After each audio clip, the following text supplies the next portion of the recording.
कहानी की शुरुआत जैकी नाम के एक नौजवान से होती है जो हाल ही में सेना में अपनी ड्यूटी पूरी करने के बाद घर लौटा है। अब वो बेरोजगार है और एक मिडिल क्लास परिवार से ताल्लुक रखता है। उसका सबसे बड़ा सपना है कनाडा जाना, लेकिन उसके पिता चुपचाप उसके नाम से पैसे जमा कर रहे हैं ताकि शादी के बाद उसके लिए एक घर खरीद सकें। परिवार के लगातार समझाने और बेकार नौकरियों की सलाह से तंग आकर जैकी फैसला करता है कि अब वो अकेले रहेगा। वो घर से कुछ दूरी पर एक छोटा कमरा किराए पर लेता है। उसे सुंदर बनाने के लिए वो दीवार पर लगाने के लिए एक तस्वीर मंगवाता है, लेकिन तस्वीर टांगने के लिए उसे कील चाहिए और कील ठोकने के लिए हथौड़ा। उसके पास हथौड़ा नहीं है। कुछ ही दिनों बाद जैकी को एक छोटी दुकान में नौकरी मिल जाती है। एक रात दो शराबी आदमी वहां आते हैं। एक बाहर खड़ा रहता है और दूसरा जैकी के पास जाकर सिगरेट का पैकेट मांगता है। वो पैसे कम देता है और घमंड से कहता है कि अपने दोस्त के लिए एक बेयर और कुछ चखना भी दे दो। जैकी शांत होकर उसके पीछे बाहर जाता है और कहता है, पहले पैसे दो फिर सामान मिलेगा। शराबी गुस्से में आ जाता है, लेकिन उसका साथी बीच में आता है और कहता है, गुस्सा मत करो, मैं पैसे देता हूँ। थोड़ी देर बाद वो आदमी पैसे दे देता है। फिर वो अपने दोस्त से कहता है, यहाँ धूम्रपान नहीं कर सकते, और उसे बाहर खींच ले जाता है। बियर खत्म करने के बाद दोनों चले जाते हैं। दुकान के मालिक जैकी से कहते हैं कि अब घर चला जाए। जैकी उनसे एक रात के लिए हथौड़ा मांग लेता है ताकि घर जाकर अपनी तस्वीर टांग सके। वापस जाते वक्त उसे वही शराबी सड़क पर बेहोश पड़ा दिखाई देता है। वो उसके दोस्त को पुकारता है, तुम्हारा दोस्त दुकान के पीछे पड़ा है, लेकिन वो आदमी कंधा उचकाकर कहता है, उसे सोने दो, तुम घर जाओ। जैसे ही वो आदमी जाने लगता है, जैकी अचानक पीछे से उसे घूंसा मार देता है। गुस्से में वो पलटकर जैकी के चेहरे पर जोर से थप्पड़ मारता है और बुरी तरह पीटने लगता है। वो चिल्लाता है, मैंने कहा था ना चले जाओ, अब क्यों पीछा कर रहे हो। मार खाते हुए जैकी को अपने स्कूल के दिन याद आते हैं जब बच्चे उसे इसी तरह बेरहमी से पीटते थे। उसके अंदर कुछ टूट जाता है। गुस्से से कांपते हुए वो अपने बैग से वही हथौड़ा निकालता है और उस शराबी के चेहरे पर वार कर देता है। बिजली कड़कती है, बारिश शुरू हो जाती है। शराबी पानी के छींटों से हिलता है, उठने की कोशिश करता है, पर फिर दुकान के शटर से टकराकर गिर जाता है। जैकी डर जाता है, समझ नहीं पाता उसने क्या कर दिया। तभी वहां एक अंधी औरत अपने कुत्ते के साथ आती है। कुत्ता उसे धीरे धीरे उस दिशा में ले जाता है जहां शव पड़ा है। जैकी का दिल जोर से धड़कता है, लेकिन औरत को कुछ पता नहीं चलता। वो सिर्फ कहती है, रास्ते में पड़ी चीज मत खाना, और आगे बढ़ जाती है। उसके जाते ही जैकी अपना बैग उठाकर वहां से भाग जाता है। रास्ते में उसे इमेजिनेशन होती है कि पुलिस ने उसे पकड़ लिया है और उसकी माँ बेहोश होकर गिर रही है, लेकिन ये सिर्फ सपना था। उस रात वो सो नहीं पाता, सोचता है पुलिस अब तक क्यों नहीं आई। तभी उसे याद आता है कि उसने हथौड़ा घटनास्थल पर ही छोड़ दिया था। वो डर से कांप उठता है। सुबह होते ही पुलिस जांच शुरू करती है। सबूतों में उन्हें एक पॉलिथीन बैग मिलता है जिस पर उसी दुकान का नाम लिखा होता है जहां जैकी काम करता है। डिटेक्टिव डेनी उस दुकान पर पहुंचता है। वो एक सिगरेट का पैकेट खरीदता है और बाहर जाकर बैठ जाता है। तभी दो शरारती लड़के चंटू और बंटू उसके पास आते हैं। चंटू उससे लाइटर मांगता है। डेनी ठंडे लहजे में कहता है, मैं सिगरेट नहीं पीता। चंटू नाराज होकर उसे गालियां देने लगता है। तभी डेनी का साथी बाहर आता है और डेनी कहता है, इन दोनों को गाड़ी में डालो, इन्हें सबक सिखाना पड़ेगा। पुलिस स्टेशन में ऑफिसर पार्क, जो एक ईमानदार और नेक दिल पुलिस वाला है, लड़कों को समझाता है कि दोबारा किसी अजनबी से बदतमीजी ना करें। उधर डेनी दुकान की सीसीटीवी फुटेज देख रहा होता है। उसका साथी कहता है, दोनों लाशें मिल गईं, लगता है दोनों ने एक दूसरे को मार डाला। लेकिन डेनी को शक होता है। वो फिर बाजार जाता और दुकानदार से पूछता है, ये जो लड़का फुटेज में दिख रहा है, क्या उसने मरने से पहले उन दोनों को कुछ बेचा था। तभी जैकी वहां पहुंचता है। डेनी उसे बाहर बुलाकर बैठाता है। जैकी घबराकर पूछता है, क्या हम यहीं बात करेंगे। डेनी मुस्कुराकर कहता है, क्यों, पुलिस स्टेशन चलना पसंद करोगे। वो आगे कहता है, जिस आदमी ने कल तुम्हारे ऊपर हाथ उठाया था उसको तुमने मारा। जैकी डर से सन्न रह जाता है। डेनी हंसते हुए कहता है, आराम करो, मजाक कर रहा हूँ, बस बताओ ये दोनों यहाँ 2 घंटे बैठे थे, क्या बातें कर रहे थे। जैकी हकलाकर कहता है, वे अपने परिवारों के बारे में बात कर रहे थे कि कैसे परेशान रहते हैं। तभी डेनी का साथी दौड़ता हुआ आता है, सर अच्छी खबर है, फोरेंसिक रिपोर्ट आ गई है। दोनों ने लड़ते लड़ते एक दूसरे को मार डाला। हमें गवाह भी मिल गया जिसने उन्हें एक दूसरे पर ईंटें फेंकते हुए देखा था। पुलिस स्टेशन में शराबियों में से एक की पत्नी होते हुए कहती है, मेरा पति हमेशा शराब पीता था, लेकिन उसका दोस्त मेरी और मेरे बच्चे की फिक्र करता था। मैं अपने पति को छोड़कर उसके दोस्त से शादी करने वाली थी। बाहर निकलते हुए डेनी अपनी टीम से कहता है, मुझे अब भी यकीन नहीं है कि वो दोनों एक दूसरे को मारे। उन ईंटों पर खून का कोई निशान नहीं था। उस रात जैकी का दोस्त जॉन्ग उससे मिलने आता है। तो फोन क्यों नहीं उठा रहा। जैकी झूठ बोलता है, अब शायद मेरा फोन खराब है। जॉन्ग गंभीर होकर कहता है, आज कॉलेज से निकलते वक्त एक पुलिस वाले ने मेरे बारे में पूछा। उसके सवालों से लगा कि वो तुझ मुझ पर शक कर रहा है। कुछ दिन बाद ऑफिसर पार्क दौड़ता हुआ डेनी के पास आता है। सर, हमें एक बड़ी जानकारी मिली है। जिन 2 लाशों में से एक थी, वो आदमी झूठी पहचान से रह रहा था। डीएनए रिपोर्ट के मुताबिक वो 2009 से लापता एक सीरियल किलर था। उसका नाम था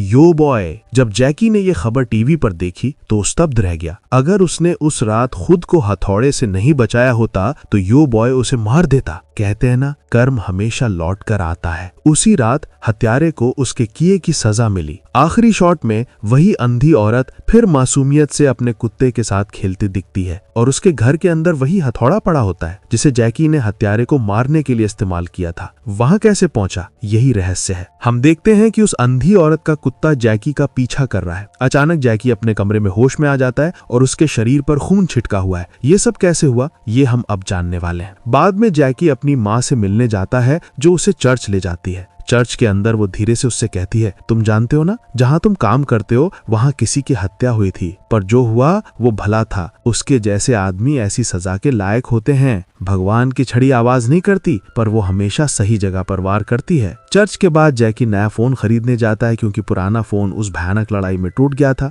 फिर वो अपने दुकान पर लौटकर फिर से काम करने लगता है, पर जल्दी वही अंधी महिला अंदर आती है और सिगरेट का पैकेट मांगती है। जब जैकी उसका चेहरा देखता है तो सदमे में जम सा जाता है। वो औरत मुस्कुराती और कहती है, तुम्हारी शक्ल से लगता है तुम मुझे पहचान गए। तुम सोचते थे मैं अंधी हूँ, पर मैं अंधी नहीं हूँ। उस रात मैंने खून देखा था, तब मैंने कुछ नहीं कहा और चल दी, पर अब तुम्हें सजा भुगतनी होगी। अगर तुम्हारे पास तुम्हारा हथौड़ा नहीं है तो 2 मिलियन वॉन दे दो। घबराकर जैकी मोबाइल की दुकान की ओर भागता है ताकि फोन वापस करके पैसे ले सके, पर दुकानदार मना कर देता है। फोन वापस नहीं होगा, पहले अपनी EMI भरो, उसके बाद ही तुम इसे सेकंड हैंड में बेच सकते हो। हार कर जैकी अपना बैंक बैलेंस चेक करता है, सिर्फ 1,92,371 वॉन। वो अपने मालिक के पास जाकर एडवांस मांगता है। मालिक ठंडे अंदाज में जवाब देता है, मेरे नियम है कि मैं किसी को पैसे उधार नहीं देता। पर कुछ देर बाद रहम आ जाती है और मालिक कुछ पैसे जैकी के खाते में जमा कर देता है। फिर भी निराश जैकी चोरी चुप के अपनी माँ के घर जाकर पासबुक और चेकबुक ले आता है जिसमें उसके पिता ने उसके लिए पैसे जमा किए थे। वो बैंक भागता है और सारा पैसा निकाल कर ले जाता है। बाद में जब जैकी काम कर रहा होता है, उसका बॉस आकर पूछता है, तुम लोग बाहर क्यों घूम रहे हो? जैकी जवाब देता है, कुछ नहीं सर। पर फिर उसका बॉस कहता है, बाहर एक अजीब लड़की काला चश्मा पहने खड़ी है, मुझे लगा वो मुझे घूर रही थी। ये सुनकर जैकी घबरा कर बाहर भागता है। वो खोजता है पर वहाँ कोई नहीं मिलता, सिर्फ एक खाली सिगरेट का पैकेट मेज पर पड़ा होता है। उस पैकेट पर एक एड्रेस लिखा होता है और लिखा होता है कि कल दोपहर में आना। अगले दिन जैकी उस पते पर पहुंचता है। महिला उसे कॉफी और एक कागज का कप देकर स्वागत करती है। तीखी नजर से वो पूछती है, क्या तुमने उस दूसरे आदमी को भी मारा था? जैकी हकलाता है, नहीं मैंने नहीं मारा। वो उसे पैसे देता है पर औरत सिर्फ हंसती है। अब से मुझे हर महीने 2 मिलियन वोन चाहिए। तुमने एक आदमी मारा, क्या सच में तुमने सोचा था कि तुम इतनी आसानी से बच जाओगे? फिर वो हथौड़ा बाहर निकालती है, प्लास्टिक में इतनी सलीके से लपेटा हुआ कि फिंगरप्रिंट मिट न जाए। जब तक तुम मुझे पैसे देते रहोगे ये रहस्य सुरक्षित रहेगा। मेरा कुत्ता अक्सर सड़क से चीजें उठा लाता है। उस रात उसने तुम्हारा हथौड़ा मेरे पास लाया था। समझ रहे हो, किस्मत ने हमें मिलाया। जैकी पागल हो जाता है। हर महीने 2 मिलियन वॉन देना नामुमकिन है। हड़बड़ी में वो औरत के हाथ से हथौड़ा झपट लेता है। मैंने तुम्हें पैसे दिए हैं, इसका मतलब मैं इसे ले रहा हूँ, वो कहता है। औरत जहर भरी आवाज में कहती है, अगर ये सच तुम्हारे घर में उजागर हुआ तो तुम्हारी माँ जिंदा मर जाएगी, तुम्हारी बहन की शादी टूट जाएगी, तुम्हारी माँ चर्च में बेइज्जत होगी। भले ही तुम साबित कर सको कि तुमने आत्मरक्षा में मारा, तब भी कम से कम 15 साल की सजा होगी। मैं चुप रहकर तुम्हारी मदद कर रही हूँ, अब बताओ क्या तुम मेरी मदद लोगे या नहीं? जैकी हकीकत समझ जाता है, वो कभी नहीं रुकेगी। वो उसे अपना कठपुतली बनाए रखेगी और ज्यादा मांगती रहेगी, उसकी जिंदगी पर हुकूमत चलाएगी। जैकी इसे बर्दाश्त नहीं कर पाता तो कांपते हुए हाथों से वो उसी हथौड़े को उठाकर, जिस हथौड़े से उसे ब्लैकमेल किया गया था, उस औरत पर वार करना शुरू कर देता है। बार बार वार करता है जब तक वो मर नहीं जाती। वो जल्दी से पैसे इकट्ठे कर हथौड़ा लेकर भाग जाता है, पर भागते समय वो एक खून की लकीर छोड़ देता है। औरत का प्यारा कुत्ता उसकी तरफ भागता है और उसके खून को चाटता है, दुख में कराहता है। कुछ दिन बीत जाते हैं। दूध वाला जो देखता है कि उसके दरवाजे पर पैकेट बिना छुए पड़े हुए हैं, अंदर झांकता है। उसकी लाश देखकर वो घबरा जाता है और तुरंत पुलिस को बुला देता है। डिटेक्टिव डैनी अपनी टीम के साथ सीन पर पहुंचता है। अंदर कदम रखते ही डिटेक्टिव पार्क धीरे से उससे पूछता है, सर कुत्ते का क्या? कुत्ते ने अपने मालिक और खाने में फर्क नहीं समझता था। भूखा और बेचैन उसने अपनी मर चुकी मालकिन की चोटों को चाटना शुरू कर दिया लिया और उसके मांस को खा लिया। जब पुलिस ने जानवर को पकड़ने की कोशिश की तो उसने अचानक जमीन में एक जगह खोदना शुरू कर दिया। उनकी डरावनी खोज में वहां एक कंकाल मिला। जैसे जैसे और अफसर इकट्ठे होकर खोदते गए, स्पष्ट हुआ कि वहां सिर्फ एक कंकाल नहीं बल्कि 2 कंकाल थे। उनके सीनियर ने स्पष्टीकरण मांगा। एक अफसर ने रिपोर्ट दी, हम दोनों कंकालों को फॉरेंसिक भेज चुके हैं, जैसे ही रिजल्ट आएंगे हम आपको सूचित करेंगे। इसी बीच दूसरी हत्या को हुए 4 दिन बीत गए थे। जैकी ने अपना कमरा ताला लगा लिया था और बिना खाने पानी के जी रहा था। उस सन्नाटे में उसे एहसास हुआ कि इंसान 4 दिन बिना खाए पिए जिंदा रह सकता है, पर उससे आगे क्या होता है वो उसे अभी तक पता नहीं था। उसके दोस्त बार बार फोन करते रहे पर जैकी ने जवाब नहीं दिया। मैंने खून किया, उसने कटुता से सोचा, तो फिर पुलिस मुझे गिरफ्तार करने क्यों नहीं आई? दूसरी तरफ एक अफसर पार्क के पास फॉरेंसिक रिपोर्ट लेकर आया और बोला, कुत्ते ने हर उस सतह पर चाट डाला जहां हमारे लिए फिंगरप्रिंट मिल सकते थे। कुत्ते को स्टेशन लाया गया पर सीनियर अफसर भड़क उठा और पार्क को डांटते हुए बोला, ये जानवर तो नरभक्षी है, ये किसी को भी खा सकता है, इसे यहाँ नहीं रहना चाहिए। जैकी और गहरे अवसाद में डूबता जा रहा था और आत्महत्या करने की तैयारी कर रहा था। तभी जोर से उसके दरवाजे पर खटखट होती है। उसका दोस्त आ गया है। जैकी ने जो पैसे उधार लिए थे वो वापस कर दिए और दोस्त से जाने को कहा, पर दोस्त बोला, मैं पैसे के लिए नहीं आया, मैं तुम्हारे लिए आया हूँ, मुझे तुम्हारी चिंता थी। उस रात जब डिटेक्टिव पार्क अपने ऑफिस में सो रहा था, उसके सीनियर ने उसे खत लिखा। इसमें लिखा था, इस कुत्ते को इस पते पर दे दो, वो चाहे तो इसे जिंदा रखेंगे या मार देंगे, ये उनका निर्णय होगा। उन्होंने आदेश दिया। पार्क हिचकिचाया, तो आप मुझसे ये पाप करने को कह रहे हैं? पर आदेश तो आदेश होते हैं। वो कुत्ते को ले गया और जैसे वे सड़कों से गुजरे, कुत्ते ने अचानक जैकी की सुगंध पकड़ ली। जैकी अपने अपार्टमेंट में एक सैड सॉन्ग सुनते हुए बैठा था। पार्क ने कुत्ते से धीरे से कहा, परेशान मत हो, मैं तुम्हें घर ले जा रहा हूँ, न कि मारने। वहीं पास में 2 लड़के चंटू और बंटू मंडरा रहे थे। वो एक बार डिटेक्टिव डैनी के हाथों थाने में बेइज्जत हुए थे और अब बदला लेना चाहते थे। चंटू एक बियर की बोतल तोड़कर पार्क के पेट में घुसा देता है। कुत्ता डरकर भाग जाता है और दोनों लड़के भाग खड़े होते हैं। पार्क दर्द से कराह कर गिर पड़ता है पर कोई मदद के लिए नहीं आता। उसी समय जैकी अपने अपार्टमेंट से बाहर निकला और अपने फोन की ओर देखा। एक न्यूज हेडलाइन उसकी नजर में आई, जी सूरा, एक मर्डरर ने अपने माता पिता को मारा और उन्हें अपने बगीचे में दफन कर दिया। जैकी ने फुसफुसाते हुए कहा, मैंने 2 लोगों को मारा और दोनों बुरे थे, मुझ पर कोई सबूत नहीं मिला, लगता है भगवान भी मेरे साथ है। दूसरी तरफ 2 गुंडे आपस में बहस कर रहे थे। बंटू चंटू को डांटता है कि उसने एक पुलिस को छुरा घोंपा है। चंटू सिगरेट मांगता है पर बंटू गाली देकर कहता है कि पैकेट भागते समय गिर गया था। फिर वे जैकी को आते देखते हैं। जब जैकी चंटू के कपड़ों पर खून देखता है तो उसे मालूम हो जाता है कि आदमी खतरनाक है। उसका शरीर कांप उठता है, वही अजीब संकेत जो उसने अपनी पिछली हत्याओं के समय महसूस किया था। किसी तरह की आवाज जो उसे फिर से मारने के लिए धकेलती है। सुबह होते होते चंटू और बंटू की लाशें पास ही एक गहरे गड्ढे में मिली पड़ी थीं। जैकी को इस बार भी उसी की तरह बेहोशी की हालत में उसके कमरे में पाया गया, ठीक वैसा ही जैसा पहले हुआ था। जब वो होश में आया तो आश्चर्य से घूरने लगा, मैं यहाँ कैसे आया? उसके पास फर्श पर एक हथौड़ा, एक ईंट और कागज की एक स्लिप पड़ी हुई थी। जैकी ने उसे उठाया और पढ़ा, अगर तुम्हें मदद चाहिए तो हमें टेलीग्राम पर मैसेज करो। ये स्लिप उन रहस्यमयी लोगों ने छोड़ी थी जिन्होंने उसे बेहोशी की हालत में घर पहुंचाया था। नेक्स्ट सीन पास्ट में जाता है। हम जियोन को देखते हैं, वही महिला जिसने कभी जैकी को ब्लैकमेल किया था। जवान दिनों में वो सहकर्मियों के साथ ज्यादा पीती थी और पूरी तरह से नशे में रहती थी। किसी को कमरे में गैस लीक होने का एहसास नहीं हुआ। जियोन ने सिगरेट जलाने के लिए लाइटर जलाई और आग भड़क उठी, उसके शरीर के हिस्से जल गए। बाद में उसने उसी तरीके को दोहराया, इस बार अपनी मां को मारने के लिए। उसने अपनी मां के नाम पर 8 अलग अलग जीवन बीमा पॉलिसियां करवा रखी थी, पर उसकी योजना तब फेल हो गई जब गैस की बदबू ने उसकी मां को जगा दिया। मां, यहाँ गैस की स्मेल क्यों है? उसने हैरानी से पूछा। मां, तुमने मेरी योजना खराब कर दी। फिर उसने एक बड़ा सा चाकू उठाया, अपने मां को चाकू मारकर मार दिया और उसकी लाश को बगीचे में दफन कर दिया। जैसा बोओगे वैसा काटोगे, जियोन को वही सजा मिली जो उसने अपनी मां को दी थी। कहानी फिर वर्तमान में लौट आती है। डिटेक्टिव डैनी और उसके साथी जियोन के कजिन के पास जाते हैं। डैनी शांति से समझाता है, हम जियोन के बारे में सब कुछ जानना चाहते हैं। जियोन की चचेरी बहन ने सच बता दिया। वो हमेशा घमंडी थी, ऐसी लड़की जिसे दूसरों को दर्द देना पसंद था। कुछ दिन बाद जब डिटेक्टिव पार्क अपने घावों से ठीक होकर ऑफिस लौटा तो सभी ने उसका गर्मजोशी से स्वागत किया। पार्क अब भी डरा हुआ था। उसने कहा, मुझे यकीन नहीं होता कि कोई मुझे मारना चाहता था। जब उसने मेरे पेट में गिलास की बोतल मारी तो मैंने उसे पकड़ने की कोशिश की, लेकिन बहुत खून बहने लगा और मैं बेहोश हो गया। लेकिन उसके बाद उन्हें किसने मारा?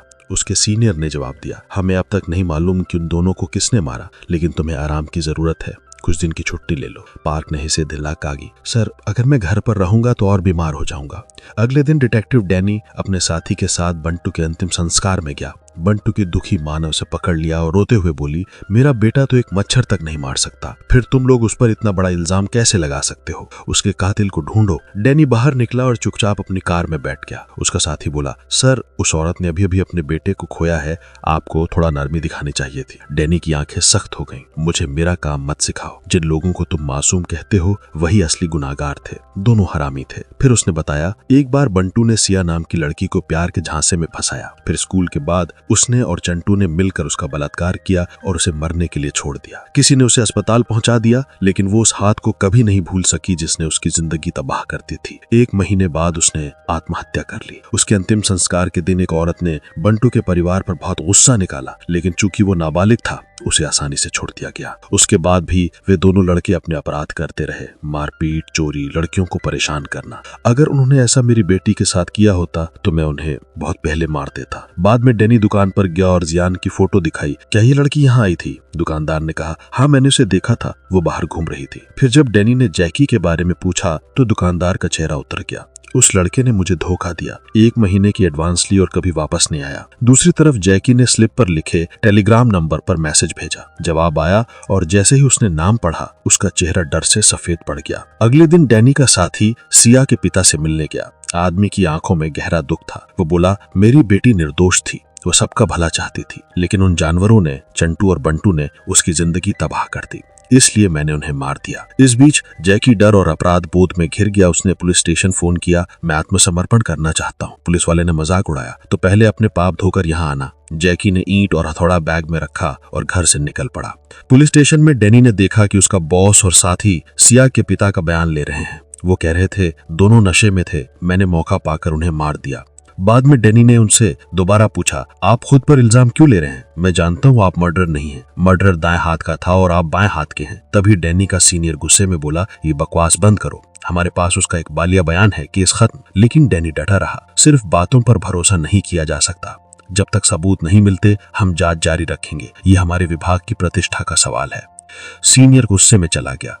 तभी डैनी का साथी बोला, हमने उस औरत को बता दिया है कि उसके बेटे का कातिल कौन है। डैनी चौंक गया, सिया के पिता कहाँ हैं? हमने उन्हें घर भेज दिया है। वापस जाते समय सिया के पिता उस रात की घटना याद करने लगे, लेकिन घर पहुंचने से पहले बंटू की मां ने अपनी कार तेजी से चलाकर उन्हें टक्कर मार दी। डैनी और उसका साथी तुरंत पहुंचे। डैनी ने मुट्ठी भींच ली। उसे पहले से अंदाजा था कि ऐसा कुछ हो सकता है। उधर जैकी ने अपना बचा हुआ पैसा बैंक में जमा किया, लेकिन जैसे ही बाहर निकला 2 बाइक सवार उसका बैग छीनकर भाग गए। जैकी गिर पड़ा और बुरी तरह घायल हो गया। चोरों ने बैग खोलकर देखा, लेकिन उसमें पैसे नहीं थे। गुस्से में उन्होंने बैग पानी में फेंक दिया। खून से लथपथ जैकी को अस्पताल ले जाया गया। उसी समय डैनी भी वहां पहुंचा और सिया के पिता से बोला, आपने झूठ क्यों बोला? कोई यूं ही किसी और का दोष अपने ऊपर नहीं लेता। सिया के पिता बोले, उन्होंने मेरी बेटी को बर्बाद किया, इसलिए मैंने उन्हें मारा। उन्हें सजा देकर मुझे सुकून मिला। डैनी ने कहा, कानून सजा देने के लिए है, आप नहीं। फिर नरम लहजे में बोला, ठीक है, कल फिर बात करेंगे। थोड़ी देर बाद टेस्ट खत्म होने पर नर्स ने सिया के पिता को व्हीलचेयर पर अस्पताल लॉबी में छोड़ दिया। वो मोबाइल निकाले, टेलीग्राम खोले जहां उसे जैकी का मैसेज दिखा। तभी उसकी नजर जैकी पर पड़ी। वो गुस्से में व्हीलचेयर आगे बढ़ाने लगा, लेकिन संतुलन बिगड़ गया और वो गिर पड़ा। जैकी डरते हुए भी उसकी मदद के लिए दौड़ा। सिया के पिता ने कमजोर आवाज में कहा, जैकी तुम्हें यहाँ नहीं आना चाहिए था, यहाँ बहुत सारे पुलिस वाले हैं, जल्दी जाओ। जैकी ने पूछा, क्या आप मुझे जानते हैं? वो बोला, बहुत कुछ है जो तुम्हें नहीं पता। घर जाओ, टेलीग्राम चेक करो। और बेटा धन्यवाद चंटू और बंटू को मारने के लिए। अब जाओ, देर मत करो। जैकी चुपचाप चला गया, लेकिन बाहर डिटेक्टिव डैनी कार में बैठा सब देख रहा था। उसने जैकी को अस्पताल से निकलते देखा और शक और गहरा गया। अंदर सिया के पिता व्हील चेयर पर बैठे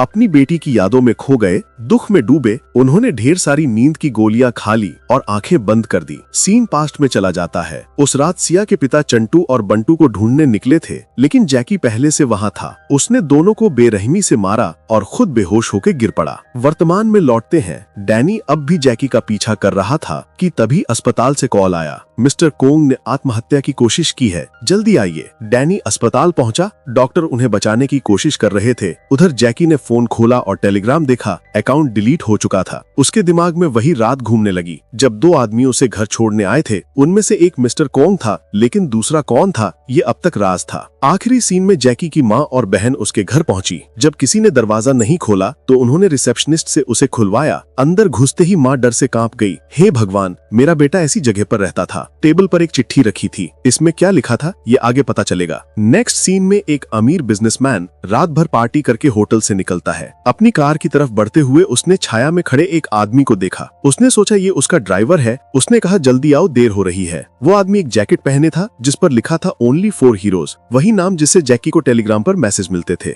बिजनेसमैन कार में बैठ गया, लेकिन बीच रास्ते में फोन बजा। उसका असली ड्राइवर बोला, सर मैं पार्किंग में इंतजार कर रहा हूँ, आप कहाँ हैं? डर से उसका दिल बैठ गया। तो फिर ये कौन चला रहा है? वो कुछ समझ पाता उससे पहले ही नकली ड्राइवर ने उसे बेहोश कर दिया। अगली सुबह उसका शव नदी में तैरता मिला। उस रात डिटेक्टिव ली दुकान पर आया और पूछा, जैकी के बारे में कुछ पता है? दुकानदार बोला, 4 महीने हो गए वो नौकरी छोड़ गया। कोई नहीं जानता वो कहाँ है, लेकिन उसके परिवार ने उसके सारे कर्ज चुका दिए। इस बीच पार्क भी रिटायर होकर अपने घर लौट गया। इन 4 महीनों में शहर में कई खून हुए, लेकिन पुलिस कुछ पकड़ नहीं पाई। आखिरकार जांच टीम हटा दी गई। डैनी का साथी जेम्स बोला, ये केस हमें देना चाहिए था, हम शुरू से इस पर काम कर रहे थे। डैनी बोला, वे लोग कुछ सुलझाने नहीं आए थे, बस दिखावा करने आए थे। ये सुनकर डिटेक्टिव ली बोली, तो तुम्हें लगता है हम दिखावा कर रहे थे? जब सबूत नहीं होते तो हालात को दोष दो, भावनाओं को नहीं। डैनी ने पलटकर कहा, तुम अपनी नाकामी का दोष हम पर डाल रही हो ताकि तुम्हारी बदनामी ना हो। ली ने ठंडी हंसी हंसी, हर शुक्रवार रात 10 बजे मेरा शो टीवी पर आता है, देखना मत भूलना। अगले सीन में एक यूट्यूबर जिन दिखाई देता है जो गेमिंग और क्राइम स्ट्रीमिंग से मशहूर था। उसी रात उसकी डोरबेल बजी। दरवाजा खोलते ही वो हैरान रह गया। सामने डिटेक्टिव डैनी खड़ा था। डैनी मुस्कुराते हुए अंदर आया। मैं इस मोटे से थोड़ी मदद लेने आया हूँ।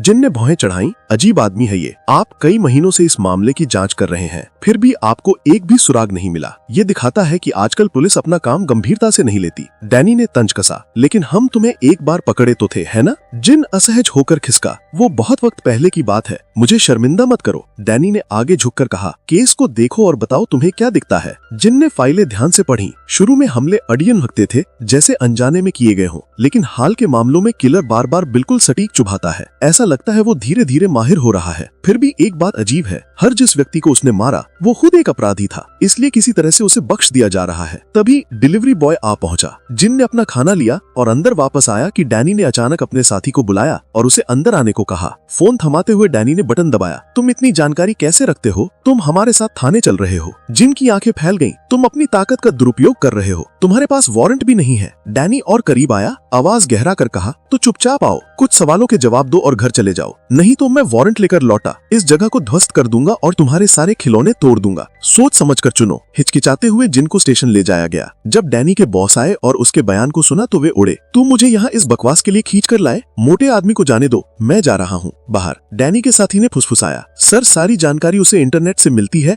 हम उसे यहाँ रोक नहीं सकते। इसलिए डैनी ने खुद जिन को वापस उसके घर पहुँचाया। जिन चिड़चिड़ा और चुप बैठा रहा। डैनी बोला, इस मामले में मुझे एक भी सुराग नहीं मिल रहा। जिन ने कहा, उसका मुझसे क्या लेना देना, तुम पुलिस हो, ये तुम्हारी नौकरी है। डैनी चिढ़कर बोला, तुम भी यूट्यूब पर वही काम नहीं करते। ध्यान से सुनो, अगर तुम कुछ सीखोगे और मुझे नहीं बताओगे तो मुझसे बुरा कोई नहीं होगा। बाद में जब डैनी एक छोटे रेस्टोरेंट में खाना खा रहा था, उसकी नजर एक पहचानी चीज पर पड़ी, जियोन का कुत्ता। वो उसका पीछा करने लगा और देखा कि कुत्ता कचरे से खाना उठाकर जियोन के खाली घर ले जा रहा है। डैनी का दिल दर्द से बैठ गया। दूसरी जगह जिन अपने टॉयज का नर्वसली इंस्पेक्शन कर रहा था। डैनी ने पहले उनके गले मोड़ दिए थे, तभी और दरवाजा खटखटाया गया। एक डिलीवरी बॉय दरवाजे पर टोफू लेकर खड़ा था। जिन ने उसे थैंक यू कहा पर धीरे से चेताया कि तुम सावधान रहना, एक पागल जासूस मेरा पीछा कर रहा है। वो डिलीवरी बॉय जैकी था। जैसे ही जैकी सीढ़ियां उतर रहा था, एक जासूस ने उससे सवाल किए। पास वाली कार में डैनी जेम्स के साथ बैठकर और देख रहे थे। जेम्स ने भौहें चढ़ाई, सर आप इस यूट्यूबर का पीछा क्यों कर रहे हैं? डैनी की आंखें तेज थीं।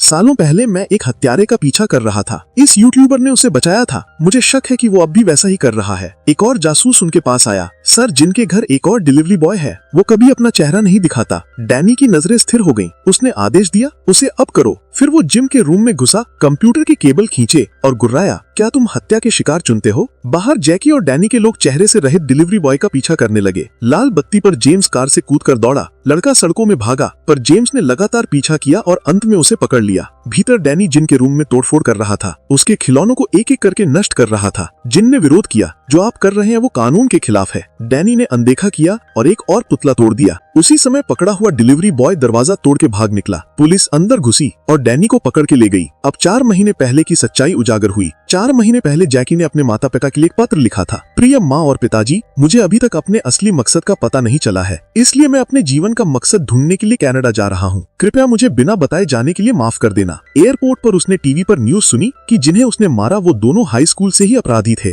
पहली बार उसके चेहरे पर राहत की एक झलक आई। जिज्ञासु होकर उसने ऑनलाइन सिर्फ 4 हीरो सर्च किया, पर कुछ नहीं मिला। उसके खाते में कम पैसे थे, इसलिए कनाडा इम्पॉसिबल था। इसकी जगह वो बुसान के लिए ट्रेन पकड़ी। जब ट्रेन आखिरकार खाली हुई, जैकी एक घोषणा पर जागा। उसने चारों ओर देखा और देखा कि उसके पास एक लड़का बैठा है। वो लड़का मुस्कुराया। मैं 4 हीरो में से एक हूँ, देर हो गई, माफ करो, मैं तुम्हारी मदद कर सकता हूँ। वो जैकी को अपने घर ले गया। साथ मिलकर हम इस दुनिया के लिए बड़े काम कर सकते हैं, और जब समय आएगा मैं तुम्हें मिस्टर कांग के साथ तुम्हारे घर भी पहुंचा दूंगा। लड़के ने जैकी को देखा और कहा, मैं उस रात तुम्हें घर छोड़ने गया था। शुरू में मुझे विश्वास नहीं हुआ कि जिस व्यक्ति की मैं तलाश कर रहा था वो तुम ही हो। क्या तुम्हें पता है जैकी, तुम्हारे अंदर कुछ खास है, एक शक्ति। हर इंसान जिसे तुम मारते हो बाद में अपराधी निकला, और सबसे अजीब बात, हर बार जब तुम वार करते हो सबूत अपने आप गायब हो जाते हैं। जैसे भगवान भी चाहता है कि तुम ये काम करते रहो और इस दुनिया की गंदगी को साफ करो। जो कुछ भी तुम्हें चाहिए मैं दूंगा। मेरे पास 50 मिलियन है। इसके साथ तुम अपना कनाडा का सपना भी पूरा कर सकते हो। जैकी चुप खड़ा रहा, समझ ही नहीं पा रहा था कि उसके साथ क्या हो रहा है। अगले दिन जिन उसके सामने बैठा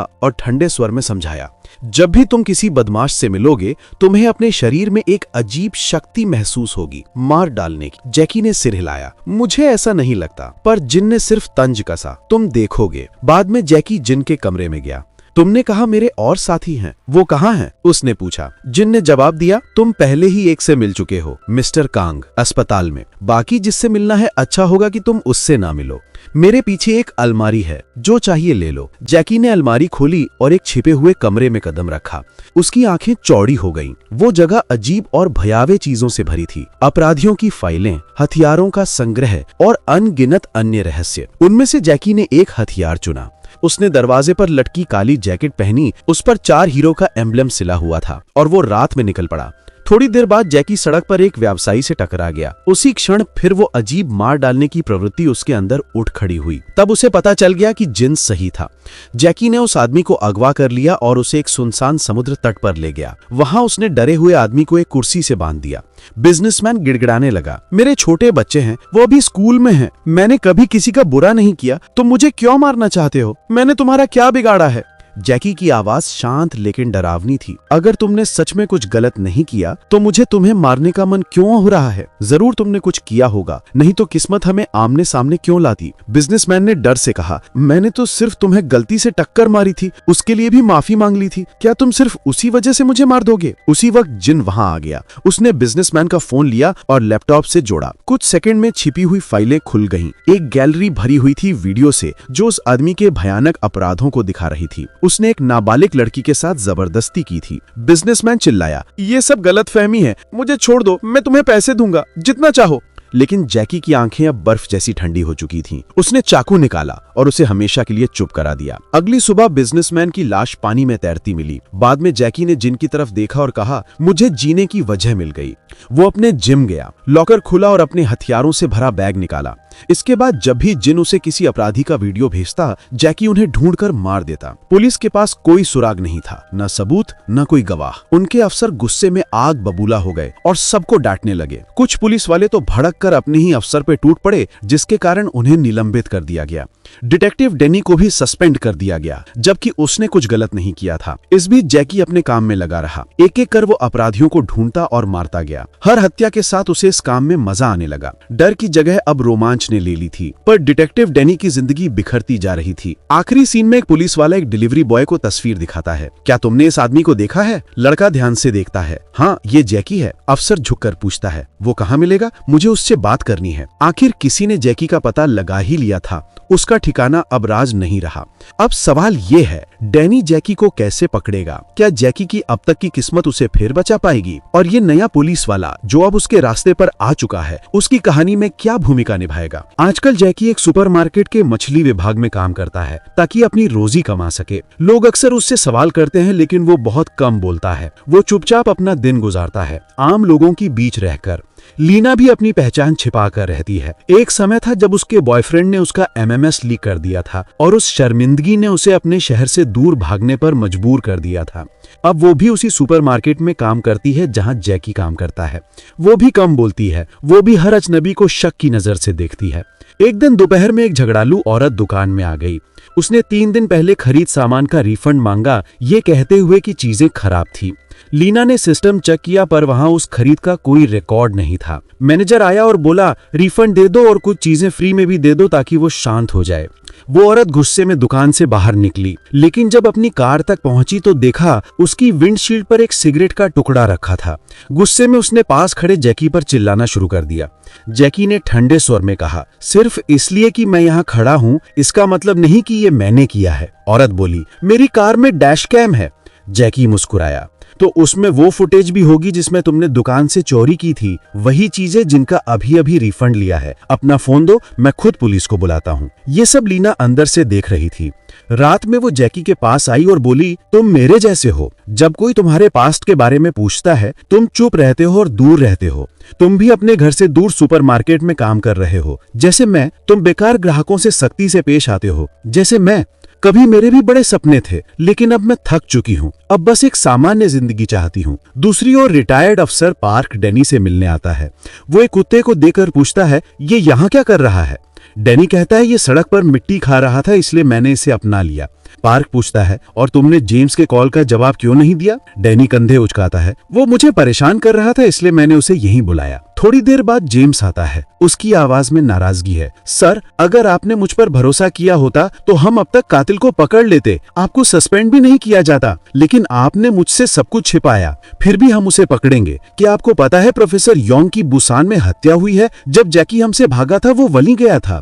डैनी ने कहा, बुसान में बहुत हत्याएं हुई हैं, किसी को पकड़ा नहीं गया। तो चलो, हमें खुद वहां जाना होगा। दोनों जैकी के घर पहुंचे। उसकी माँ और बहन ने बताया कि वो गुम है। जेम्स बोला, आपने रिपोर्ट क्यों नहीं दर्ज कराई? एक काम कीजिए, पहले उसकी गुमशुदगी की रिपोर्ट लिखवाइए, फिर हम आपके बच्चे को ढूंढेंगे। इस बीच लीना अकेले रेस्टोरेंट में खाना खा रही थी। एक युवक डोंग उसे लगातार देख रहा था। परेशान होकर लीना बोली, क्या देख रहे हो? मेरा MMS देखकर तुम्हारी इच्छाएं जाग गई? डोंग बोला, नहीं, मुझे लगता है मैं तुम्हें जानता हूँ। शायद तुम भूल गई हो। मेरा नाम डोंग है। तुम्हारी वैक्स की दुकान स्कूल के सामने थी, याद है? शाम को दोनों फिर मिले। धीरे धीरे बातों में एक नाजुक दोस्ती बनने लगी। इधर जैकी की माँ और बहन पुलिस थाने में उसकी गुमशुदगी की रिपोर्ट दर्ज कराती हैं। डैनी और जेम्स बुसान पहुंचते हैं और स्थानीय पुलिस से मदद मांगते हैं, लेकिन वहां के अफसर कहते हैं, हम पहले से इन हत्याओं की जांच कर रहे हैं, किसी बाहरी को बीच में मत डालो। डैनी ने सख्त लहजे में कहा, हमारे पास आधिकारिक आदेश है, तुम्हें हमारी मदद करनी होगी। मजबूरी में वो मान जाता है। अगली सुबह जैकी अपने घर से निकलता है। लिफ्ट में उसे एक लड़का दिखता है। कुछ उसकी चाल ढाल को देखकर जैकी को शक होता है। वो उसे मारने ही वाला था पर खुद को रोक लेता है। उसी वक्त लीना का फोन बजता है। डोंग का कॉल था। वो चौंक कर पूछती है, तुम्हें मेरा नंबर कैसे मिला? डोंग बोला, ये तो बस एक नंबर है, ढूंढ लिया। मुझे तुमसे एक जरूरी बात करनी है। जब लीना उससे मिलने जाती है, डोंग कहता है, मैं अपनी गर्लफ्रेंड से ब्रेकअप कर चुका हूँ, मैं थोड़ा परेशान हूँ। कहते हुए वो उसका हाथ पकड़ने की कोशिश करता है।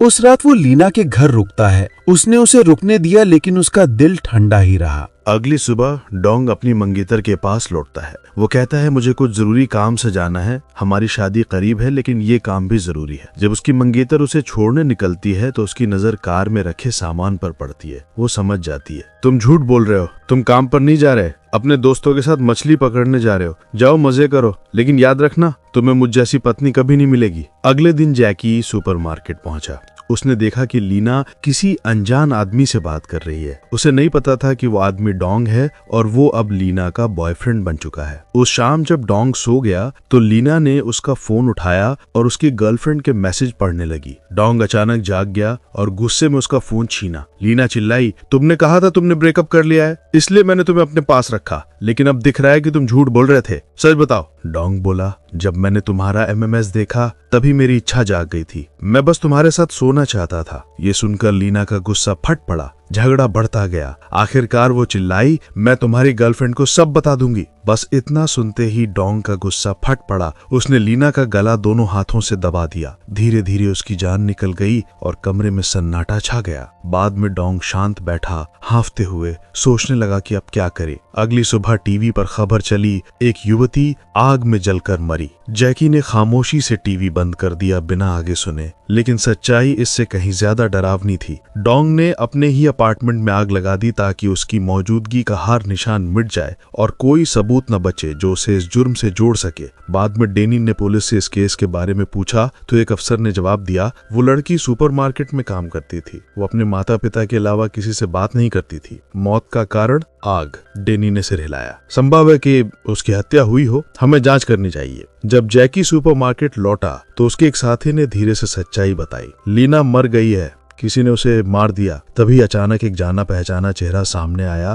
पागल रिटायर्ड अफसर शकाल। उसने जैकी पर हमला कर दिया और उसके पीछे दौड़ा। जैकी गलियों से भागते हुए किसी तरह उससे बच निकला। उसी समय डेनी और जेम्स सुपरमार्केट में दाखिल हुए। डेनी की नजर जैकी पर पड़ी और वो भी उसके पीछे भागा। जैकी भागते हुए एक स्टोर रूम में घुसा, लेकिन शकाल पहले से वहीं था। उसने उसे जमीन पर गिरा दिया और गुर्राया, खड़ा हो जा, हमें बहुत दूर जाना है। तभी डेनी के कदमों की आवाज करीब आने लगी। मौके का फायदा उठाकर जैकी शकाल को धक्का देकर भाग गया। जब डेनी अंदर आया तो कमरा खाली था। बाहर जेम्स ने रिपोर्ट दी, किसी ने सीसीटीवी फुटेज वाली हार्ड डिस्क चुरा ली है। डेनी ने मैनेजर को जैकी की फोटो दिखाते हुए पूछा, क्या तुम इस आदमी को जानते हो? मैनेजर ने कहा, हाँ, ये हमारा कर्मचारी है। एक पुलिसकर्मी आगे बढ़ा और चिल्लाया, बहुत हो गया, डेनी, तुम्हें सस्पेंड किया जाता है। डेनी गुर्राया, तो क्या हुआ, मैं ड्यूटी पर ना भी रहूं, काम करता रहूंगा।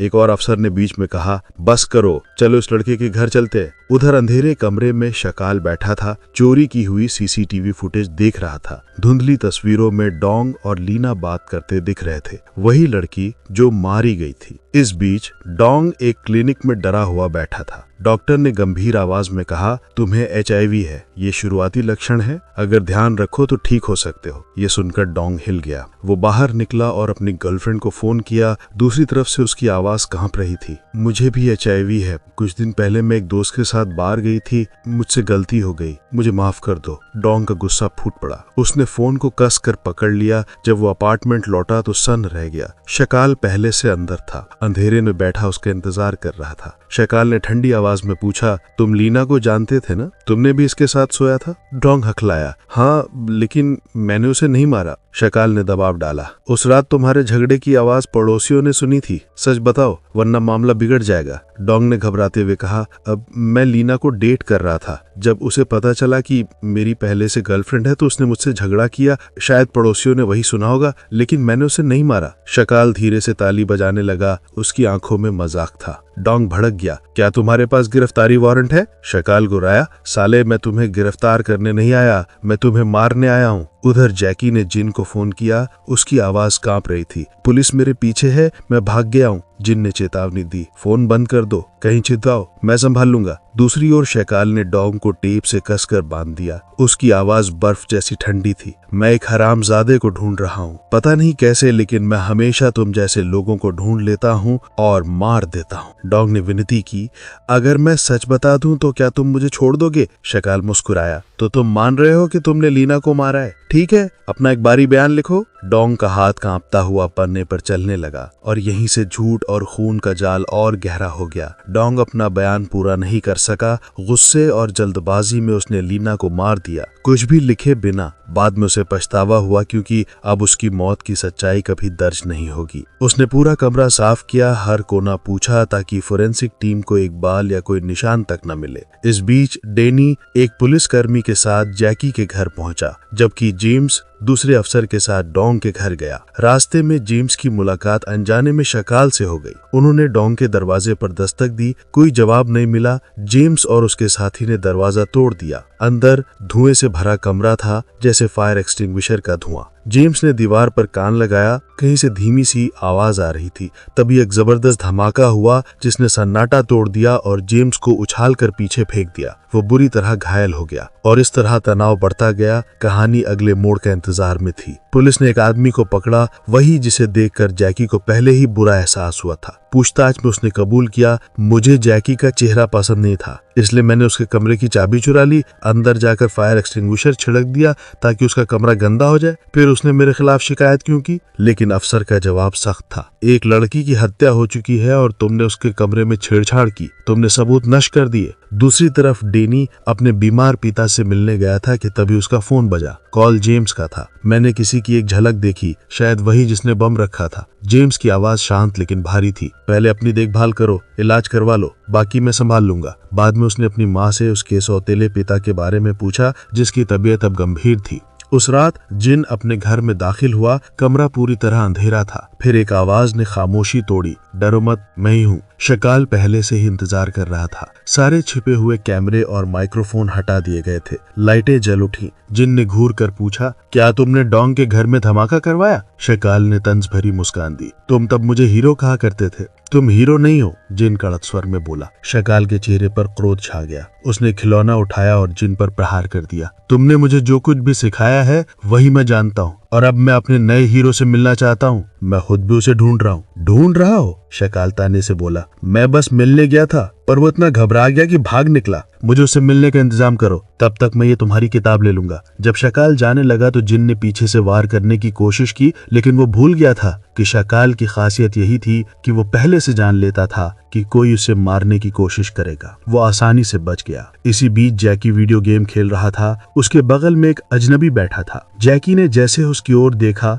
फिर वही अंधेरा आवेग फिर जाग उठा। हत्या करने की जबरदस्त प्रवृत्ति, पर जैकी ने खुद को रोका, चुपचाप निकल लिया ताकि किसी को शक न हो। उसी समय डिटेक्टिव जेम्स जिनके घर पूछताछ के लिए जा रहे थे, वहां उसे शकाल मिला। तुम कौन हो? शकाल ने पूछा। पुलिस, जेम्स ने सख्त आवाज में कहा। बिना हिचकिचाए शकाल ने उसे इमारत से नीचे फेंक दिया। बाद में पुलिस ने जिन को उठा लिया और थाने ले आई, पर जिन जोर देकर बोला कि वो सिर्फ डेनी से ही बात करेगा। मैंने बाहर लड़ाई की आवाज सुनी, जिन कांपते हुए समझाने लगा। मैं बाहर गया, तुम्हारा दोस्त वो जमीन पर पड़ा था, इमारत से फेंक दिया गया है। डेनी का गुस्सा भड़क गया। उसने अपनी बंदूक निकाली। सच बता वरना गोली मार दूंगा। डर के मारे जिन टूट गया। ये शकाल था, उसने ये किया, वो वापस आ गया है। कहानी दूसरी तरफ शिफ्ट हुई। एक कॉलेज का लड़का और लड़की कार से कटने से बाल बाल बच गए। गुस्से में लड़के ने ड्राइवर पर बुरी गालियां दी, पर उसी गाड़ी के पीछे की सीट पर शकाल बैठा खामोशी से देख रहा था। बाद में डेनी ने जिन से सामना किया। अगर तुम पहले बताते तो मैं उसे पकड़ चुका होता। जिन ने भीख मांगी। वादा करो जैकी को मत बताना, उसका इससे कोई लेना देना नहीं है। डेनी की आवाज गंभीर थी। छिप जाओ वरना अगला मरने वाला तुम ही होगा। बाहर डेनी ने बाकी अफसरों को बताया। जेम्स ने वहां शकाल को देखा था, लेकिन एक पुलिस वाला आग उगलने लगा। अगर हमने तुम्हारे लीड का पालन ना किया होता तो मेरे साथी आज सस्पेंड नहीं होते। डेनी की सहनशीलता टूट गई। वो गुस्से में वहां से चल दिया। इसी बीच शकाल ने उन्हीं लड़के और लड़की को पकड़ लिया जिन्हें वो छत से देख रहा था। उसने लड़के को बेरहमी से पीटा। तुम बच्चे, तुम्हें सम्मान का कुछ पता नहीं, बड़ों का भी, अपने आप का भी नहीं। पर यह तुम्हारी गलती नहीं, तुम्हारे माता पिता की गलती है। अगर वे 2 बार तुम्हें थप्पड़ मार देते जब तुम बदतमीजी करते तो तुम इतने बिगड़े नहीं निकलते। वो लड़की की ओर मुड़ा और फिर उसने उसे भी मार डाला। उस रात जैकी बेचैन अपने बिस्तर पर पड़ा था। टीवी पीछे झिलमिला रहा था। एक आदमी ने हत्या की और भाग गया, खबर फैलाने वाले ने कहा। जैकी की रूह कांप गई। रिपोर्ट उसी आदमी के बारे में थी जो अभी थोड़ी देर पहले उसके पास बैठा हुआ था गेम खेलते हुए, और जैकी उसे खोजने निकल पड़ा। इसी बीच डेनी अपने पिता के साथ बैठा था कि फोन फिर बजी। लाइन पर नया कप्तान था। कुछ ही पलों में वो आदमी खुद मिलने आ पहुंचा। डेनी, कप्तान ने तात्कालिक स्वर में कहा, मुझे शक्ल पकड़ने में तुम्हारी मदद चाहिए। तुम ही उसे अच्छी तरह जानते हो। इस बार उसने एक निर्माण कंपनी के चेयरमैन की पोती को मार दिया। कहते हैं जो भी ये केस सुलझाएगा उसे प्रमोशन तय है। कृपया मदद करो, तुम कल से फिर ड्यूटी पर आ सकते हो। अगले सीन में जिन उस निर्माण कंपनी गया जहां चेयरमैन की पोती मारी गई थी। उसका फोन बजा। जैकी था। जिन बाहर जाकर कॉल लेने लगा। बताओ, जैकी ने पूछा। और शक्ल किस तरह का आदमी है? जिन की याद उसे उनकी पहली मुलाकात पर वापस ले गई। शक्ल ने निर्दयता से 4-5 लोगों को अकेले ही पीटा था। छुप कर रहो, जिन ने चेतावनी दी। सब मुझ पर छोड़ दो। पर जैकी की आवाज स्थिर थी। मैं उससे मिलना चाहता हूँ। वापस अंदर जिन ने चेयरमैन के लोगों को बताया कि प्लान बदल गया है। उसी वक्त शक्ल अपने कमरे में बैठा हुआ था। शांति से उन चिट्ठियों को पढ़ रहा था जो उसने कभी अपने पीड़ितों से लिखवाई थी, जिसमें वे अपने हाथों से अपने अपराध स्वीकार कर लेते थे, फिर उसे मार दिया जाता था। उसका फोन बजा। जिन का संदेश आया, जैकी तुम्हें मिलना चाहता है। शक्ल ने तंज मारी मुस्कान दी और जैकी को वीडियो कॉल कर दी। तो तुम मुझे मिलना चाहते हो? तुम बहादुर निकले। ठीक है, जल्दी आओ, एयर क्लब पर मिलो। जैकी दिए गए पते पर पहुंचा। शक्ल पहले से ही वहां बैठा। उसकी आंखें तेज थी। मैंने सुना है तुम हमेशा जानते हो किसे मारना है। शक्ल ने दबाव डाला। फिर भी जैकी ने कोई जवाब नहीं दिया। तुम जैसे मारते हो गवार लगते हो, शक्ल ने ताना मारा। तभी स्कॉर्पियन गैंग घुस आई। उनका नेता बोला, बांध दो, हम खुद संभाल लेंगे। शक्ल ने जैकी की ओर कहा, तुम जानते हो वे अपराधी हैं? जैकी ने सिर हिलाया। हाँ, तो अपना सवाल पूछो, शक्ल ने कहा। मेरी किताब कहाँ है? जैकी ने मांगा। मैंने अभी पढ़ना खत्म नहीं किया, पर उस मोटे आदमी पर ज्यादा भरोसा मत करना। एक गलती और वो तुम्हें छोड़ देगा। मैं वैसा नहीं हूँ, मेरे साथ काम करो। पर जैकी की आंखें ने अलग कहानी बोलती। वो शक्ल को मारना चाहता था। अगर तुम मेरे साथ काम करोगे तो तुम्हारी गलतियां माफ हो जाएंगी। दुनिया के लिए अच्छा करने की कोशिश में गलतियां होती हैं। आज रात सोचो और सुबह मुझे जवाब देना। जाते हुए जैकी ने झपटा, पर शक्ल तैयार था। उसने जैकी को कमरे के पार फेंक दिया, फिर उसके पीछे जाकर थप्पड़ जड़ दिया और खरोंचते हुए कहा, मेरे पास एक ताकत है। मैं पहले से जान लेता हूँ कि मुझ पर हमला कब होने वाला है। शायद तुम्हें मार देना बेहतर होगा। इस बीच स्कॉर्पियन गैंग फिर लौट आई। जैकी अफरा तफरी में बच निकला। भाइयों, शक्ल ताने मारते हुए बोला, बार बंद है, कल आओ। पर वे गरजे, हम तुम्हें लेने आए हैं। बाहर जैकी ने जिन को बंधा पाया। उसने जल्दी से उसके हाथ खोल दिए। जब जैकी जाने लगा तो जिन ने भीख मांगी, मुझे एक और मौका दे दो। पर जैकी कांपते हुए रो पड़ा, मैं इतना डर गया हूँ। तभी एक गोली चली। वो शक्ल ने चलाई थी। उसने अकेले ही पूरी स्कॉर्पियन गैंग पर टूट पड़ा और उन्हें धराशाही कर दिया। अंत में उसने एक गैंगस्टर को पकड़ा और चेयरमैन को फोन करवाया। सर, वो पिछली गली से भाग निकला, हम उसे पकड़ नहीं पाए। कॉल के बाद शक्ल ने पूछा, तुम्हारे बॉस ने क्या कहा? आदमी ने कहा, उन्होंने कहा कि उसे जिंदा पकड़ा जाना चाहिए ताकि वो अपनी पोती की मौत का बदला ले सके। शक्ल हंस पड़े। तो वो उस लड़की का दादा है, तुम्हें पहले बता देना चाहिए था। जब पुलिस आई तो उन्होंने जगह की तलाशी ली, पर किसी को जिंदा नहीं पाया। बाद में डैनी को पुलिस स्टेशन बुलाया गया। उसे होटल के सीसीटीवी फुटेज दिखाए गए। उसमें उसने बाहर इमारत के पास जिन और जैकी दोनों को पहचाना। एक महिला ऑफिसर ने कहा, मेरे पास शक्ल की भी फुटेज है। वो एक कार में बैठा हुआ था। दूसरे पुलिसकर्मी इलाके में घूमकर शक्ल की फोटो दिखा रहे थे। एक आदमी ने बताया कि लगभग 1 घंटे पहले कुछ गुंडे भी पूछताछ कर गए थे। ऊपर छत पर शक्ल ने उन्हें देखा। पुलिस और गुंडे दोनों उसे ढूंढ रहे थे। जब अफसरों ने उसके घर छापा मारा तो वहां पीड़ितों के लिखे माफी के ढेर पत्र पाए और नोटों में वे लोग मरने से पहले अपने अपराध स्वीकार कर लेते थे, फिर उसे मार दिया जाता था। इसी बीच जिन और जैकी भागने की योजना बना रहे थे। हम दक्षिण की ओर चलेंगे, जिन ने वादा किया। साथ मिलकर वे जैकी के शहर गए और वहां एक महिला के नाम पर डुप्लीकेट सिम कार्ड ले लिए। पर उसी रात जैकी चुपके से घर से निकल पड़ा। वो रात की सड़कों पर धीरे धीरे चला, अपने घर की ओर बढ़ा। उसकी नजर एक दीवार पर चिपके हुए पोस्टर पर पड़ी, उसी की मिसिंग नोटिस। कुछ कदम आगे उसने अपनी माँ को चिंतित और अशांत देखा। दूरी बनाकर उसने उसे चर्च तक जाते हुए पीछा किया। शहर के कहीं और शक्ल ने चेयरमैन का भरोसेमंद आदमी पकड़ लिया था। उसे बुरी तरह पीटते हुए उसने चेयरमैन के ठिकाने के बारे में पूछताछ की। फिर भी पुलिस उसके पकड़ने से बहुत दूर थी। डैनी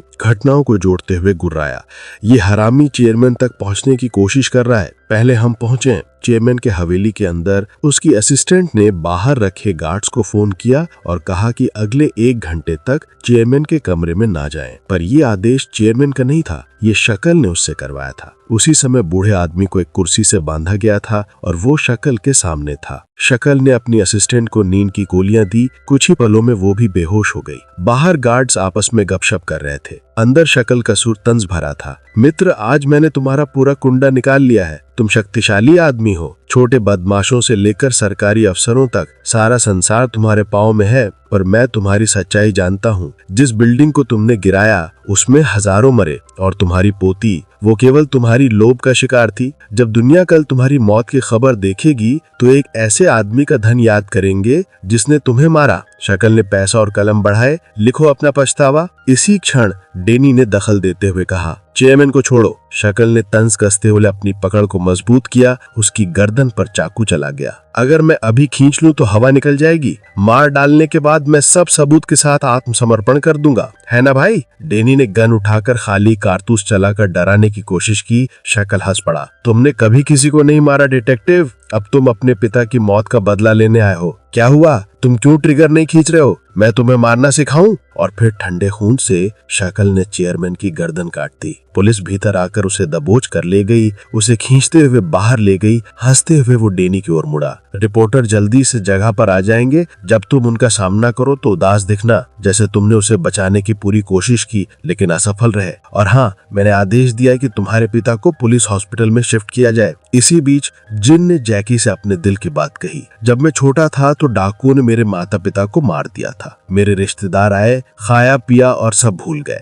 किसी ने भी हत्यारे को ढूंढने की कोशिश नहीं की। उस दिन मैंने सीखा कि न्याय का बोझ उठाने के लिए ताकत चाहिए, लेकिन मैं कमजोर था। इसलिए मैंने तय किया कि मैं दूसरों से ताकत उधार लूंगा। थाने में शकल हथवरी लगाए पुलिस वैन के अंदर बैठा था। वो बड़बड़ाया, मेरे हाथों का खून जम रहा है, मेरी हथकड़ी थोड़ी ढीली कर दो। पुलिस वालों ने उसे अनदेखा किया। उसने धीरे से हाथ उठाया जैसे उसे दर्द हो रहा हो। एक पुलिस वाले ने भौं चढ़ाई और अपने साथी से कहा, थोड़ी ढीली कर दो। जैसे ही ताला खुला, शकल ने हमला कर दिया। उसने वैन ने मौजूद सभी पर बेरहमी से वार किया। ड्राइवर तक को चाकू मार दिया, जिससे वैन सड़क से उतरकर पलट गई। हादसे के बाद शकल रेंगता हुआ बाहर निकला और रात में भाग गया। अगले दिन चेयरमैन के अंतिम संस्कार पर उसके बेटे ने कप्तान से कहा, उस अपराधी को ढूंढो जो तुम्हारी हिरासत से भाग गया। उसके साथियों को भी पकड़ो, नहीं तो तुम्हारा करियर खत्म हो जाएगा। बाद में जब जैकी और जिन खाना खा रहे थे तो टीवी पर ब्रेकिंग न्यूज आई। पुलिस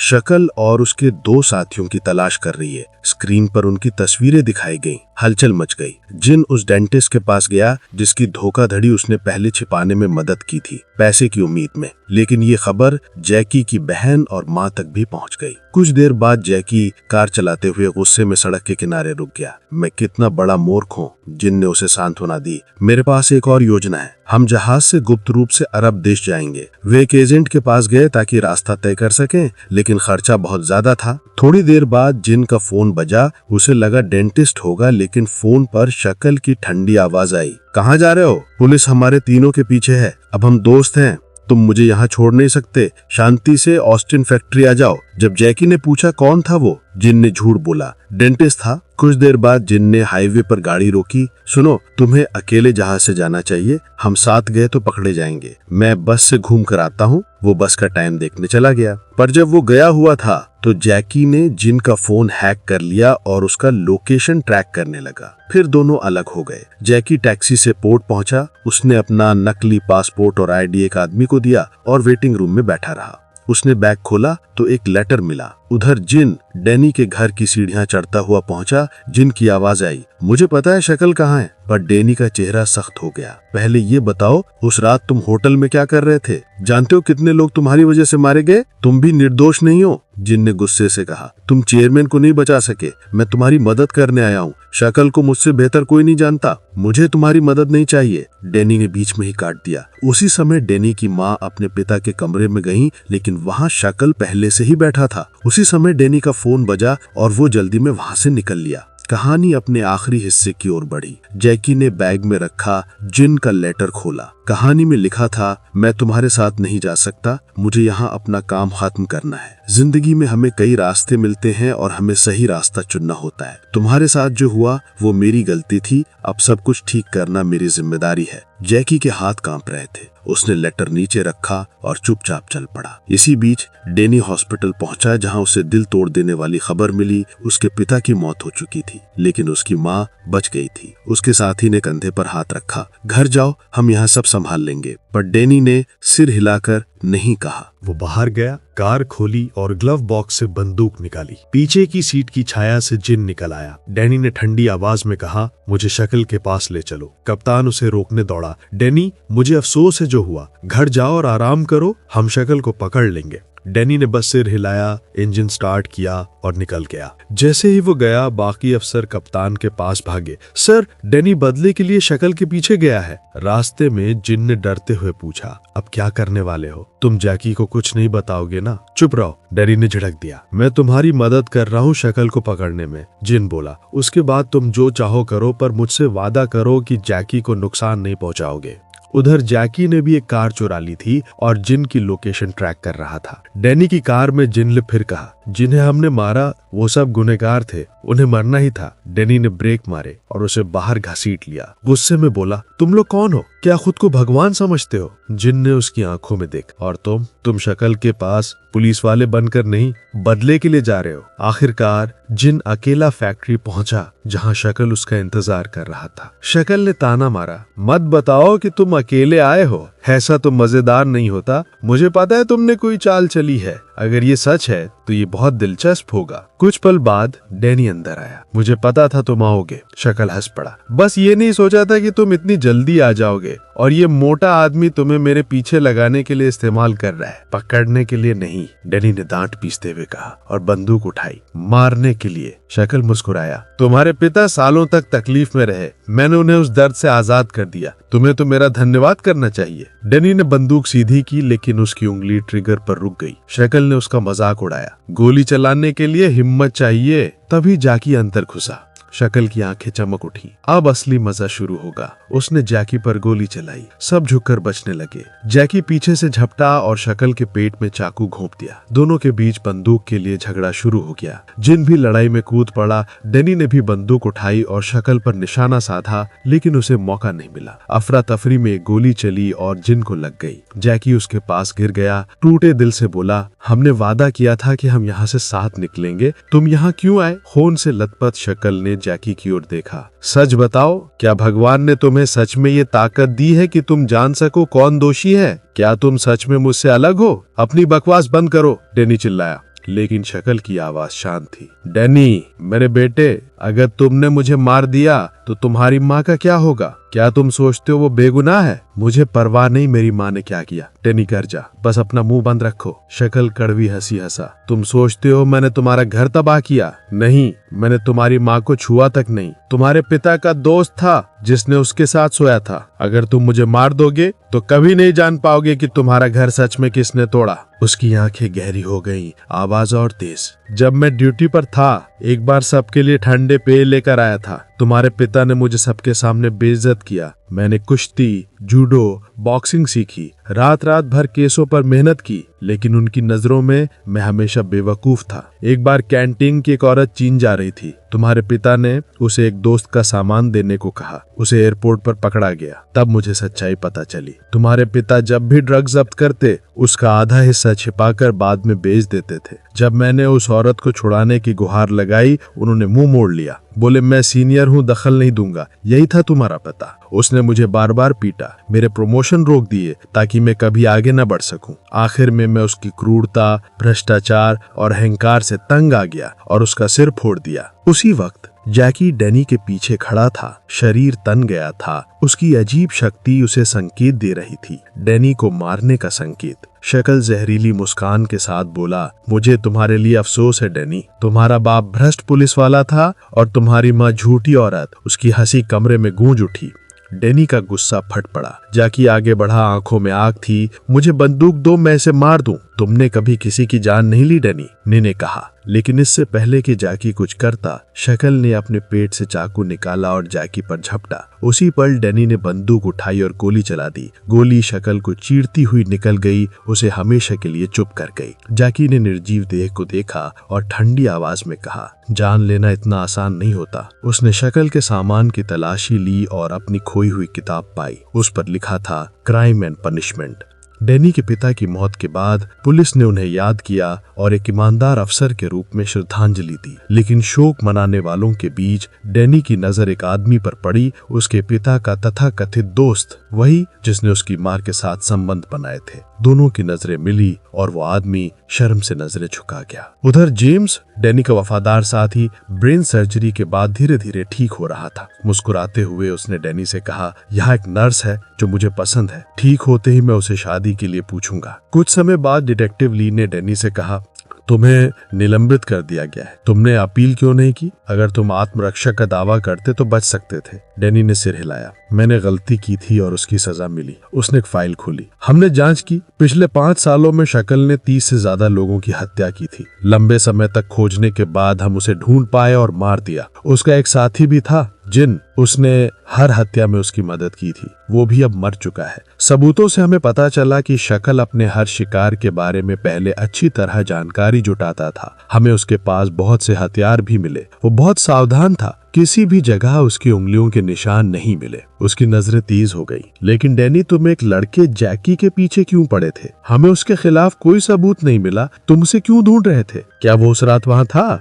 डैनी की यादें लौट आई। उसे दिखा जैकी उसके सामने खड़ा है, अंधेरे में जिन अपने दोस्त के लिए रहम की भीख मांग रहा है। और उस रात डैनी की आवाज गूंजी, आज मैं तुम्हें जाने दे रहा हूँ जैकी, लेकिन एक दिन तुम पकड़े जाओगे। उसने डिटेक्टिव वी को कुछ नहीं बताया, फिर वहां से चला गया। कुछ ही पलों बाद आग ने उस ठिकाने को घेर लिया। लपटों ने सब कुछ निगल लिया, शकल का शरीर, जिन की यादें और जाकी की किताब। जब तक पुलिस वहां पहुंची, जाकी वहां से गायब हो चुका था। कुछ दिनों बाद बर्फ गिर रही थी। जाकी की माँ चर्च से घर लौटी तो देखा कि उनका पति बाहर रास्ते से बर्फ हटा रहा है। उन्होंने पूछा, इतनी ठंड में बाहर क्यों गए? वो हैरान होकर बोले, मैं तो बाहर गया ही नहीं। उनका दिल रुक सा गया। वो बाहर बर्फ में कदम रखती हैं और समझ जाती हैं जैकी यहाँ आया था। लेकिन जैकी की आजादी ज्यादा दिन नहीं चली। कुछ दिनों बाद पुलिस ने उसे पकड़ लिया। थाने में डिटेक्टिव ली ने डैनी से कहा, हमें उसके खिलाफ कोई सबूत नहीं मिला, सिर्फ तुम्हारी गवाही ही तय करेगी कि उसका क्या होगा। डैनी ने जैकी की ओर देखा लेकिन कुछ नहीं कहा।